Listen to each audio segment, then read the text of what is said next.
டக் டக் என்று சத்தம். யாரோ மரத்தை வெட்டும் சத்தம். படுக்கையில் லேசாக நெளிந்த அபி என்ற அபிராமி படுக்கையிலிருந்து எழும்பாதவாறு கண்களை திறக்காமல் கண்களை கசக்கிக் கொண்டு லேசாக காது கொடுத்து கேட்டாள். கோடரியால் மரத்தை வெட்டி பிளப்பது போல் டக் டக் டக் என்ற சத்தம் இன்னும் மிகவும் ஆழமாக கேட்டது. சரிதான், கள்ள பயிலுவ அர்த்தராத்திரியில மரத்தை வெட்டுவானு போல. விடக்கூடாது. ஏற்கனவே காட்டுல உள்ள மரத்தை எல்லாம் வெட்டி அழிச்சாச்சு. மரம் எவ்வளவு மகத்தானது, நமக்கு என்னவெல்லாம் தருது, யாருன்னு பாப்போம் என்று மனதுக்குள் நினைத்தவாறு கண்களை திறந்தாள். வீட்டின் மேலேயுள்ள சிமெண்ட் சாளரம் வழியாக சூரியனின் ஒளிக்கதிர்கள். நேரம் விடிஞ்சு போச்சோ? எழும்பி பார்த்தாள். பக்கத்தில் படுத்திருந்த பாட்டியை காணவில்லை. அப்படியே பாயில் உட்கார்ந்தாள்.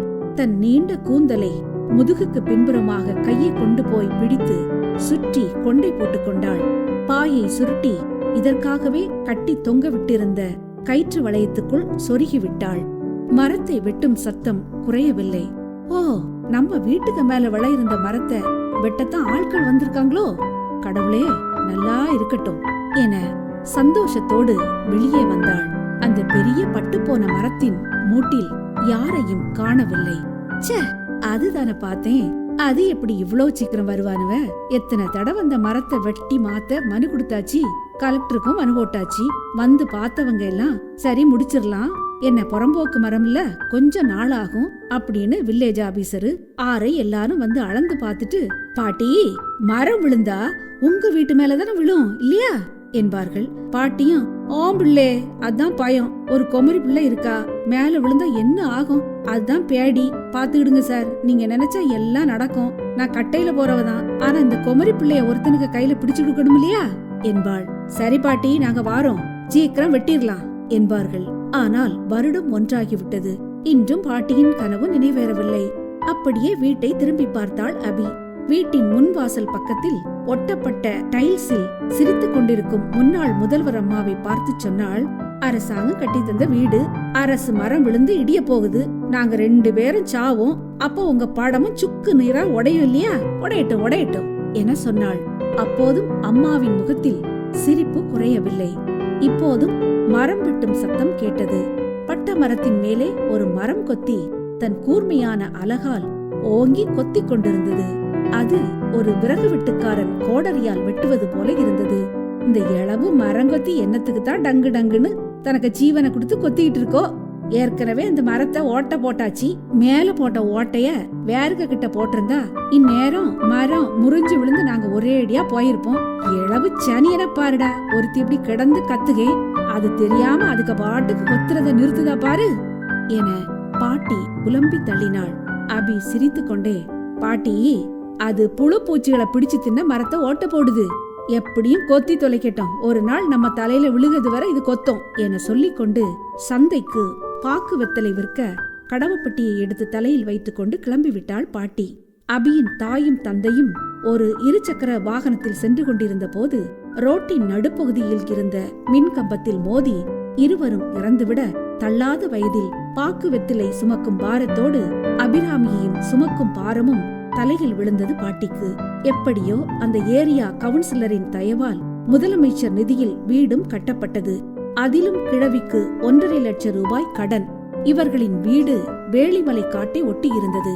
பட்டுப்போன மருத மரம் ஆத்து புறம்போக்கு பகுதியில் நின்று கொண்டிருந்தது. அதனை ஒட்டியே காடு இருந்தது.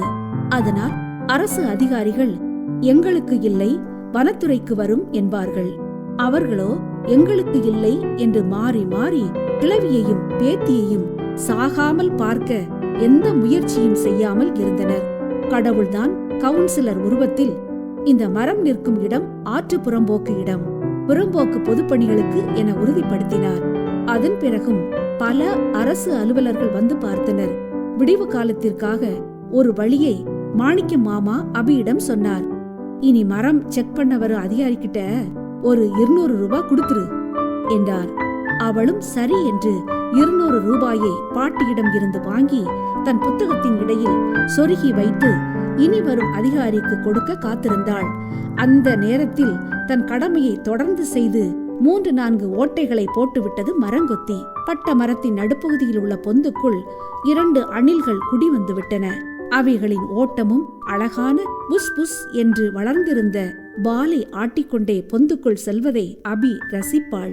முதலில் எல்லாம் அவள் ஏதாவது சொன்னால் அணிலும் சரி மரங்கொத்தியும் சரி ஓடிவிடும். இப்போதெல்லாம் அவைகள் அவள் என்ன என்று கேட்டால் அணில்கள் தலையை ஆட்டி ஏதோ பதில் சொல்லும். இவளுக்கு புரியாது.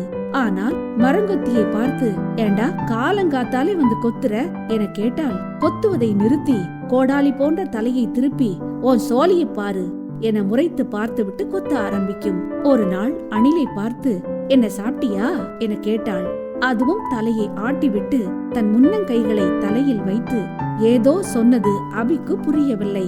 என்னவென்று கேட்க மரத்தில் இருந்து இறங்கி வந்து வெளியில் இருந்த குடத்தின் மீது ஏறி கையை வைத்து குடத்தை தட்டியது. புரிந்து கொண்ட அபி ஒரு பாத்திரத்தில் தண்ணீர் வைத்தாள். அப்படியே குடித்துவிட்டு தலையை ஆட்டி சென்றது. அதன் பிறகு தண்ணீருக்காக அணில், காகம், குருவி எல்லாம் மாறி மாறி சண்டை போடும். அதற்கு காரணம், அணில் எனக்கு வைக்கும் தண்ணீரை குருவியும் காகமும் எப்படி குடிக்க வரலாம் என்பதில்தான் சண்டையே வரும் போல என நினைத்தாள். சண்டைக்கு காரணம் அதுவல்ல. அண்டம் காக்கை தண்ணீர் குடித்த பிறகு தன் அலகால் தண்ணீரை எடுத்து தன் உடலை சுத்தம் செய்ய ஆரம்பிக்கும். அப்போது பாத்திரத்தில் உள்ள தண்ணீர் அசுத்தமாகும். உண்மைதானே? அதை பார்க்கும் அணிலால் பொறுத்து கொள்ள முடியாது. அணில் காகத்தை கீச் கீச் என்று ஏதோ திட்டும். அண்டங்காக்கை அணிலை கொத்த வரும். அணில் சர்ரென்று ஓடி மரப்பொந்துக்குள் சென்று ஒளிந்துவிடும். பொந்து வரை வந்து போகும் காகம் மரத்தில் அடிபட்டு திரும்பும். இது பல நேர வாடிக்கை. இப்படி தினம்தோறும் நடக்கும் சண்டையை அபியால் வேடிக்கை பார்க்காமல் இருக்க முடியாது. பின் அணில் வெளிவந்த பிறகு அணில் பார்க்க பாத்திரத்தில் இருக்கும் தண்ணீரை மாற்றி வேறு தண்ணீர் வைப்பாள் அபி. அதன் பிறகே தண்ணீர் குடிக்க அணில்களும் குருவிகளும் வரும். வர வர தண்ணீர் குடிக்க வரும் பறவைகளின் எண்ணிக்கையை அதிகரிக்க அபி உடைந்த மண்கலங்களின் வாய்ப்பகுதியை உடைத்து பெரிதாக்கி விரித்து பரந்த பாத்திரங்களாக மாற்றி 4-5 இடங்களில் தண்ணீர் பிடித்து வைக்க ஆரம்பித்தாள். தண்ணீர் குடித்துவிட்டு பட்ட மரத்தில் சிறிது நேரம் ஓய்வெடுத்து பறவைகள் செல்லும். பட்ட மரத்திற்கு எந்த பறவை வரும் என்பார்கள். ஆனால் பட்ட மரத்தை சுற்றிலும் பல்லுயிர் பெருக்கம் இருக்கிறது என்பது பலருக்கும் தெரியாது. ஒரு கட்டத்தில் பறவைகளின் சந்தோஷத்தை பார்த்த அபிக்கு மரம் நின்றால் நல்லது. பாவம், எத்தனை பறவைகளின் வாசஸ்தலமாகி போனது இந்த மரம். மரத்தை வெட்டாவிட்டாலும் பரவாயில்லை, பறவைகள் வாழ்ந்துவிட்டு போகட்டும் என்ற மனநிலைக்கு வந்துவிட்டாள். நாட்கள் ஓடிக்கொண்டிருந்தது. பறவைகளின் கீச்சு சத்தம் இவளின் காதுக்கு இசையாகி போனது. பறவைகள் தண்ணீர் குடிக்க வரும் நேரத்தை வைத்து மணி 1 ஆகிவிட்டது, 3 ஆகிவிட்டது என்பாள். தண்ணீர் சில நேரம் காலியாகி போனால் பறவைகள் பலவாறு குரல்களை எழுப்பும். அபியும் புரிந்து கொண்டு தண்ணீர் நிரப்புவாள். பாட்டிதான் மரங்கொத்தியை திட்டுவாள். அதுவும் போடி கிளவி என்று தன் கோபத்தை மரத்தின் மீது காட்டும். ஒரு நாள் காலை, வீட்ல யாருமா இருக்கிறது என ஒரு கம்பீரமான ஆண் குரல் கேட்டது. அபியும் பாட்டியும் வீட்டிற்கு வெளியே வந்தார்கள். கட்டி மீசையுடன் உடற்பயிற்சி செய்து உரியேறிய உடம்போடு ஒரு 25 வயது மதிக்கத்தக்க ஒருவர் காக்கி சட்டையுடன் நின்று கொண்டிருந்தார். ஏமா, இங்க மீனாட்சிங்கிறது யாரு? நான் தான் என்றாள் பாட்டி. மரத்தை முறிக்க மனு போட்டிருந்தீங்களா? ஆமா சார், நான் ஃபாரஸ்ட்ல இருந்து வரேன். இந்த மரத்தை பார்த்து இதுக்கு விலை நிர்ணயம் செய்யற பொறுப்பு எங்களோடது. உங்களுக்கு இந்த மரம் இடையூறாயிருக்கா என்று கேட்டார். ஆமாப்பா, எப்போ இது எங்க தலையில விழப்போகுதுன்னு தெரியல. பாவம், நான் இந்த குமரிய வச்சுக்கிட்டு இருக்கேன். பயந்து பயந்து சாகுறேன் என்றாள் பாட்டி. சரிமா என்றவர் பெயிண்டால் மரத்தில் அடையாளம் வைத்து தான் கொண்டு வந்திருந்த டேப்பால் சுற்றளவு எடுக்க அபியை டேப்பை பிடிக்க சொன்னார். அபியும் மரத்தை மேல் நோக்கி பார்த்தவாறு டேப்பை வேண்டா வெறுப்பாக பிடித்தாள். அணில் ஏதோ புரிந்து கொண்டு தலைகீழாக வந்து அபி மரத்தை சுற்றி அளப்பதை வாய்மூடி வாலை டிக் டிக் என ஆட்டி அங்குமிங்குமாக ஓடி பார்த்து கொண்டிருந்தது. 6 மீட்டர் சுற்றளவு, பெரிய மரம்மா என்றார். ஆமா சார், எங்க தாத்தா காலத்துல நிக்குது சார் என்றாள் பாட்டி. சரிம்மா, எப்படி 1 மாசத்துக்குள்ளாடி வெட்ட வந்துருவாங்க, கவலைப்படாதீங்க, நான் உடனே ரிப்போர்ட் கொடுத்துருவேன் என்றார். உங்களுக்கு கோடி புண்ணிய சாமி, உங்க மக்க குட்டியெல்லாம் நல்லா இருக்கணும் சாமி என்று கையெடுத்து கும்பிட்டாள் பாட்டி. சரிம்மா என லேசான புன்னகையுடன் விடை பெற்றார் அந்த வனத்துறை அலுவலர். சார், ஒரு நிமிஷம் என சொல்லிக்கொண்டு பாட்டி அபியிடம் அதை எடுத்துக்கொடு என்றாள். என்னம்மா? இல்ல, செலவுக்கு ஒரு சின்ன தொகை என இழுத்தாள் பாட்டி. அதெல்லாம் வேண்டாமா, நான் யார்கிட்டையும் வாங்குறதில்ல. என அந்த அலுவலர் தன் பாதையை பார்த்து நடந்தார். வீட்டிற்கு சென்று புத்தகத்தில் இருந்து 200 ரூபாயை எடுத்துக்கொண்டு பின்னால் ஓடிய அபி, சார் சார் என அவருக்கு பின்னால் ஓடினாள். மரத்தில் இருந்த அணிலும் அபியின் பின்னால் மரத்திற்கு மரம் தாவி ஓடியது. இல்லம்மா, நான் யார்கிட்டையும் வாங்குறதில்ல என்று அவர் நடந்து கொண்டிருந்தார். அதுக்குல்ல சார், வேற ஒரு விஷயம். என்ன என கேட்டு அவர் நின்றார். ஆற்றின் ஓரம் நாணல் புல் அசையாமல் நின்று கொண்டிருந்தது. மாமரத்தின் நிழல் கீழ் அபியும் அலுவலரும் எதிரும் புதிருமாக நின்றனர். லேசாக சிரித்தவாறு அந்த இளம் பெண்ணின் முன்னால் தலையை அசைத்து என்னவென்று கேட்டார். ஓடி வந்த வேகத்தில் மூச்சு வாங்க மூச்சை கட்டுப்படுத்தி கொண்டு, சார், 1 மாசத்துல மரத்தை வெட்டிடுவாங்களா என கேட்டாள். எல்லாம் தெரிந்த அறிவை பருவம் கொண்ட பெண். நான் ரிப்போர்ட் கொடுத்த உடனே டெண்டர் போட்டு 1 மாசம் அல்லது கூடி போன 2 மாசத்துல வெட்டிடுவாங்க என்றார். இந்த மரம் காத்துல முறிஞ்சு விழுந்துருமா?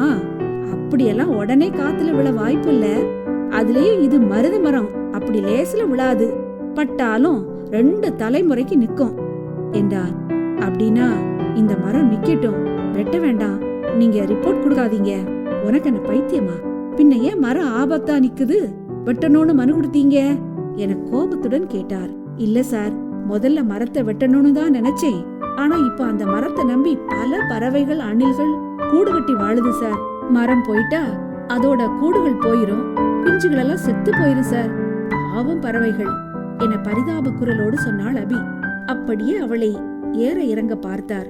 இல்லம்மா, உங்க பாட்டி ஏதாவது அதிகாரிகளை பார்த்து சொல்லிட்டா?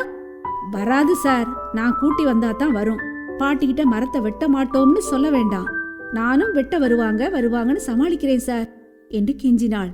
இல்லம்மா, நீ பறவைகளுக்காக மரத்தை வேண்டான்னு சொன்ன, உண்மைய சொன்னா உன்னை பைத்தியம்னு சொல்லுவாங்க. நான் ஏற்கனவே இந்த பறவைகள், அணில் மேல பைத்தியம் ஆயிட்டேன் சார் என தான் கையில் வைத்திருந்த 200 ரூபாயை அவரிடம் நீட்டி, இந்த பணத்தை வச்சுக்கிட்டு மரம் பட்டு போகலைன்னு ரிப்போர்ட் கொடுங்க என்றாள். நான் லஞ்சம் வாங்க மாட்டேமா என்றார். அப்ப நீங்களும் பைத்தியம்தான் சார்.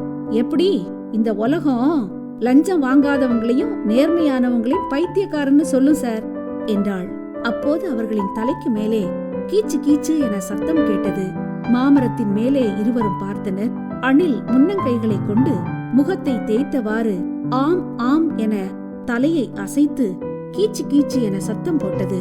2 பைத்தியங்களும் சிரித்துக் கொண்டே தன் பாதைகளில் பயணித்தனர். தாடகை மைந்தர்கள் யூடியூப் சேனலுடன் இணைந்திருங்கள்.